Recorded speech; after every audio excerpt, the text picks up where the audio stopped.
I'm Carmine Gallo with famed astronaut Chris Hadfield. He's known for a lot of achievements, including commanding the International Space Station and for writing a novel. We're going to talk about that. But Chris, I have to ask you, do you ever get tired of being referred to as the singing astronaut? You did a pretty good job of Space Oddity. Well, I'm a singer, but way more than that, I'm an astronaut. But yeah, there's not too many of us that have crossed over. So no, I don't mind. I mean, both of them are accurate. It's funny when people, it's like, how well do you and I know each other, Carmine? I know a little bit of the stuff you've done, but there's probably 1,000 things you've done in your life you're super proud of, but nobody else knows about it. That's fine. I'm mostly doing stuff because I find it interesting and challenging and fun and thrilling, and whatever other people notice, that's kind of up to them. Hey, Chris, I'm all for that. The entertaining part, when you're floating in space and doing the singing and the TED Talks. Frankly, Chris, that makes science entertaining, and there's nothing wrong with that. This is ground control to Major Tom. You've really made the grade.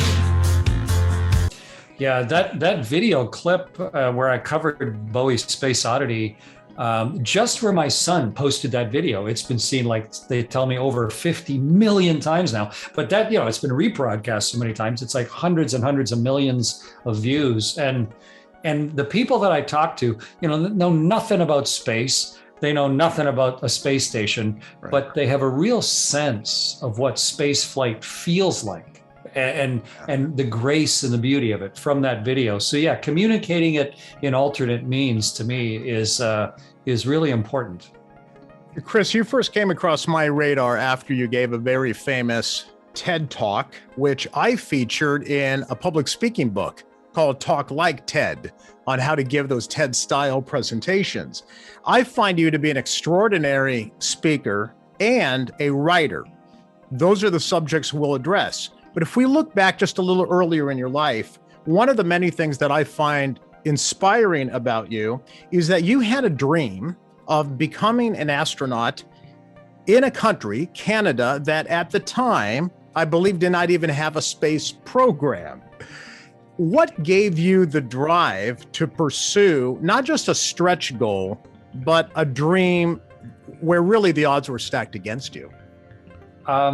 Well, I think the first step is you need to have your mind expanded as to what might even be even remotely possible. And to me, that's where art and fiction and fantasy and comic books and movies and all that, that's where you start getting the inkling of what lies beyond my normal life. The boundaries of things that are around me. What else is there out in the world and the universe? But that's not enough, right? Like, you can fantasize all you want about hobbits or flying dragons or something. But what really made the change in my own life was seeing the very first people fly in space. And you're right. I'm from a country that did not have astronauts, doesn't have rockets, didn't have a space agency. But I realized pretty quickly that the place that those people came from didn't used to have those things either. This is all new. This is a brand new human adventure. And if they can do it, then, I'd be kind of foolish to think that it's going to be impossible for me to do it. This is now a possible thing that people do. And I realized, Carmen, right from the beginning, that the thing that I have far and away the most domain over is my own choices, my own skill set. I get to choose what I eat, what I read, what I do. And so I just thought, well, if that's a possibility, then I'm not going to worry about the stuff I can't control. But the things I can control, I'm going to try and shepherd them as best I can in the direction that's important to me. And I just started getting ready when I was 9 years old. And amazingly enough, about the time that, I had a few university degrees and I was a test pilot and an engineer and all those things, Canada formed a space agency, and then they recruited astronauts. So some luck, huge luck, but at the same time, what's that expression? Luck favors the brave. It's good to keep getting yourself ready so that when the opportunity slaps you on the side of the head, you don't just have to look away. Chris, I'd like to talk to you about your extraordinary communication skills, which I think is a skill every leader should develop, but especially scientists, because their role now is to collaborate with other scientists from around the world and to communicate the complexity of what they do simply enough for everyone to understand. So communication skills, I think, are paramount for everyone. Let me ask you two questions about public speaking before we get into writing. Two questions on public speaking. First, when did you realize that public speaking would be valuable for your career? And two, is public speaking a skill that you developed? Can we get better at it? And I was lucky enough to grow up in an educational system. I'm from Canada, from Ontario, sort of the distant suburbs of our biggest city, Toronto. And I was lucky enough to have a school system that actually had public speaking as one of the extracurricular things you could do. You know, there were organized public speaking classes and contests and stuff. And I just sort of, I found it interesting because it made me so nervous to get up and speak in front of people. And I thought, man, it would be better if I was good at that, or if I at least could get over my fear. And so I entered public speaking contests in 8th grade, you know, just to try and learn how to do this thing. And at the same time, I wanted to be an astronaut. And I recognized that that's a public job. And you know, so it's one, you know, I had to learn how to scuba dive, learn how to fly airplanes, become an engineer, all these other things. But I also thought I sure should learn how to express myself in public. That's going to be handy as well. And so I think I recognized it was going to be important in my life for business and everything else when I was in 8th grade. And then obviously it's something that you can get better at. You mentioned that I gave a TED Talk and that it's in your book.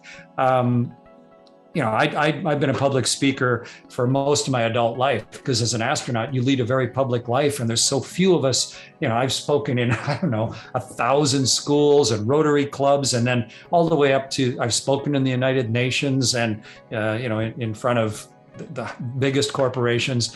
And when I was getting ready to do my TED Talk, you know, they treated me like I was a neophyte. They're like, okay, this is how you give a talk. But even at that point, they had some great advice, you know, how to structure your talk and how to palm the delivery of certain pieces of information and how to juxtapose some stuff in the order. Don't just make stuff chronological. And, you know, how do you involve the audience in the ideas that you're trying to share?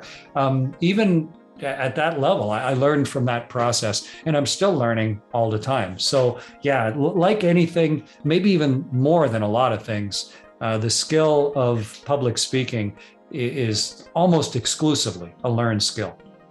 Excellent. This leads us to the written word. So you've just written a novel called The Apollo Murders, which involves a top secret mission to the moon. I love the way the New York Times referred to it. It calls it a Cold War thriller packed with cosmic action. Chris, congratulations on the novel. It's doing well. Great reviews. Writing is really hard. Anyone can put words to paper, but to write words that keep a reader turning the page, that is a rare ability. So here's the biggest lesson I think everyone can take away from your experience with the novel. You did not, just like public speaking, you did not rest on your existing writing ability. From what I understand, you went back to school, you went back to class, you read great works, and you studied the art of writing. Is that true? Yeah. Well, so I've written, like yourself, I've written some books of ideas that a lot of people find valuable. Which are excellent books. I love your books, but they're not novels. No, they're not novels. So it's a totally different beast. But I thought it would, you know, imagine, Carmine, if you had spent the last 6 months in space and been around the world 2,300 times and experienced and seen things that you'd barely even imagined before, and now you come back to Earth. what do you do with this experience? And so I've taken some of the ideas and lessons out of it to write those other books, but I thought, wouldn't it be cool to try and take the real visceral stuff? How does everybody react? What does it feel like? What are the stupid things that happen? The amazing things? What do we do when it's wonderful and when it's horrible? You know, just, and rather than just make that a documentary, actually make it into a compelling story so that people really feel like they're right there. That was my objective. But I immediately realized I have no idea how to do that. Like I know how to put fingers to a keyboard or pen to paper, but do I have the skills to write what is now an international bestseller? At the time, I'm thinking, no way. So just like I've done everything else in my life, learned to fly airplanes, learned to scuba dive, whatever. First, I did the theory. What is all the theory out there? And so James Patterson has he's such a successful mystery thriller writer. I watched his masterclass and I did too. Oh yeah, I've watched yours as well. What I learned from 21 years as an astronaut is that the more you know, the less you fear. Masterclass has great writing classes. They do, Yeah. and I love master. Yeah, I did. I gave a master class on exploration, but it's a wonderful direct access right to someone who is sort of at the zenith of all of their abilities and explaining to you what is important to them. So it's a nice vehicle. But then I also read a lot of the theory, and there's a lot of it there on YouTube. There's a lot on the internet. Probably the best book I read, though, was by one of the masters of thriller writing, Stephen King. And he took the time to write a book, and I think he just called it On Writing, pretty simple. But it is so helpful because it's just frank and honest. It goes through his story, but it also tells you how he writes. Which is sort of very permission giving. Okay, this is how this guy writes. And it was good to hear how Jim Patterson writes. Mm-hmm. And I was so delighted. Jim Patterson loves my new book. I couldn't even believe that. Yes. Really? Anyway, Yes. But one of the most useful things in Stephen King's book on writing was he put in a sample of his own writing prior to it being edited. Mm-hmm. And it's kind of terrible. Like, it's just so rough and unprofessional. It's like if you want to see, I don't know, a Da Vinci, but where he just like sketched in, okay, it's going to look like this, and I've got 6 colors on, but I got a whole bunch more work to do. That's what his writing was looking like. And I was thinking, wow, that's great to know, because it just, when you first write something, it can be, it's not finished. It's still in a raw form. And the editing process, where I go back myself and edit, and then if possible, get a professional editor, because, they're going to call a spade a spade. They're going to tell you what that shovel really looks like. And so having them come in, and they don't rewrite your work, but they just tell you, hey, you know what? You could have moved this piece here, or you don't need to describe that way. Let's just take that out of your story. That Stephen King taught me that. And then the last piece I did, Carmine, was I went back and reread the people that I consider to be the masters of thriller fiction, especially historical thriller fiction, like the Apollo murders. But instead of just reading their story this time, I was like clinical about it. How do they punctuate? How do they attribute sentences to who's speaking? How do they keep you in suspense? How do they not let you know? How do they end chapters so that you just got to read the next chapter? How do they have that first line of each? It's just... Yeah. They're just word choices. They figure out a way to do it. See. Eric Larson. I had an interview. I had a conversation with Eric Larson, Dead Wake, The Splendid, The Vile. And I said, darn you, Eric, how do you write a book when I know what the ending is, and yet from each chapter to the next, I have to keep going? Yeah. Well, that's it really is an art. And then 2 other things. I've been lucky enough at one point to have a long conversation with Neil Young, of all people, the musician, fellow Canadian. And Neil told me 2 important things. He said, number 1, don't set out to write a song, just write a song down. Meaning, get the pretense out of your head. Like, I'm not writing a song today. I got a cool idea and I'm going to write it down. And then the other thing is, don't judge what the art that you're creating or what you're writing, don't judge it until you've got it done. Because if you fret about, oh, this isn't a song, or if you say, this isn't going very well, I better quit, then you'll never create anything. So just start writing your ideas down, and then don't judge them until you got a whole bunch done. And then you can go back and clean it up and edit and fiddle with it to make it as good for the reader as you possibly can.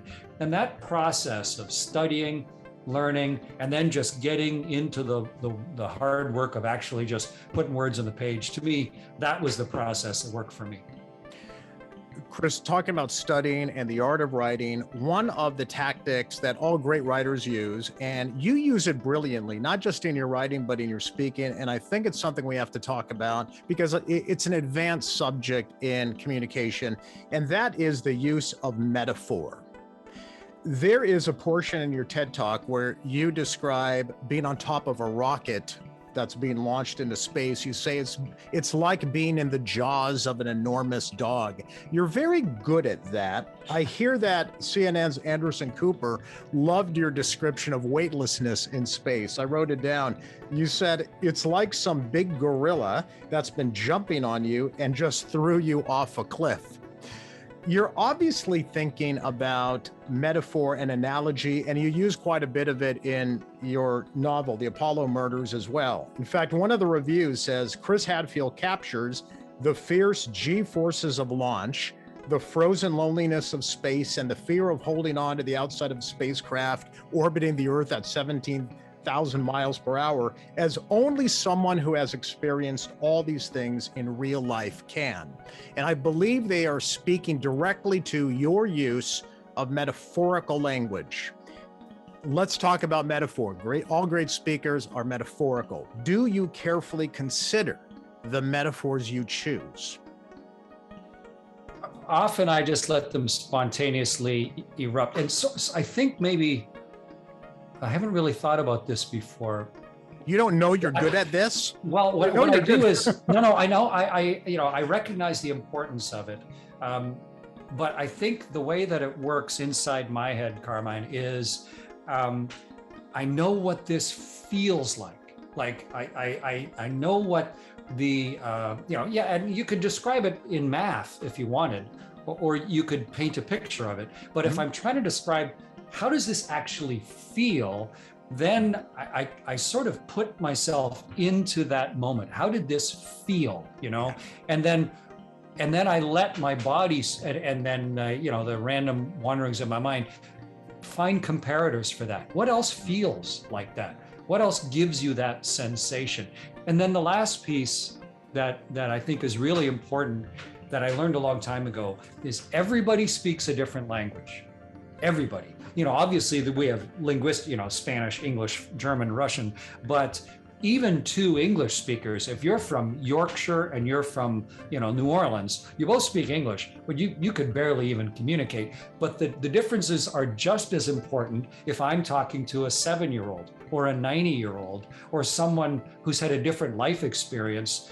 We have words in common, but I have to try and express myself in a language that they regularly use. Otherwise, I'm just wasting my breath.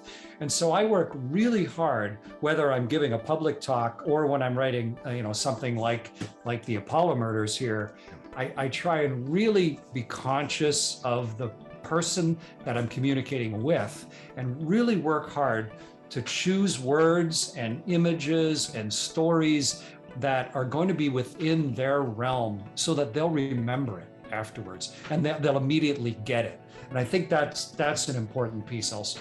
See, Chris, you are intentional. That's why you're a good speaker. That's why you're a good writer. Not everyone thinks as deliberately as you do. So let's wrap this up and broaden it out. I do not think that a lot of business professionals understand the importance of writing to their career success.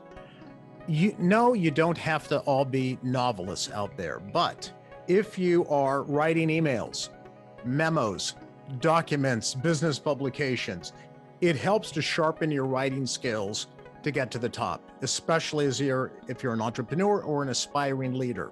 What would you say, based on your decades of experience in science and now in being a public person who is explaining the science and space exploration, what would you say is the importance of both the written and the spoken word, but specifically writing skills in one's career success?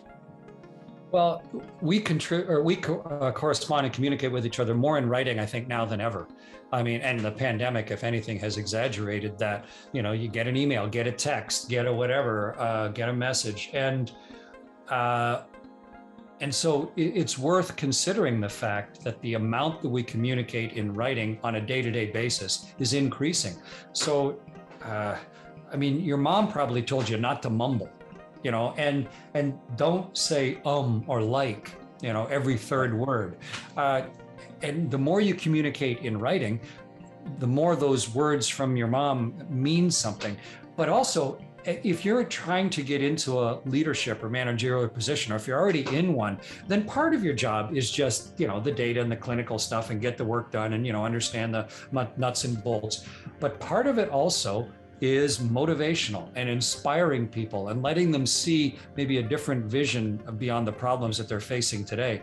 And if you can somehow express yourself in a way that lifts people up, or that you tell it as a story, so that it's not just the same old set of words, but hey, here's a little story. I know you're having a lot of trouble with, getting the wick inside the candle today. But I was out for a walk in the forest yesterday, and I saw this way that the veins were in the leaves of the oak tree. And I looked at and there I am telling a story. And you can write that, and they will remember the story. And if you're careful to make sure that your written stories contain the same messages, where you just might have blurted out a message, the odds are that people are going to remember the messages intuitively far, far better. So the spoken word, but also the written word, I think they're extremely important skills in personal success, and definitely in leadership and business success. Well, Chris Hadfield, you are educational, you're entertaining, you're inspiring. I think that's a rare combination. But thank you for taking us into deep space and also taking us onto a deeper dive into the art of writing. Chris, thank you so much. Carmine, I'm so happy to talk with you every time we chat, and I look forward to reading every single word that you write. Thank you, Chris.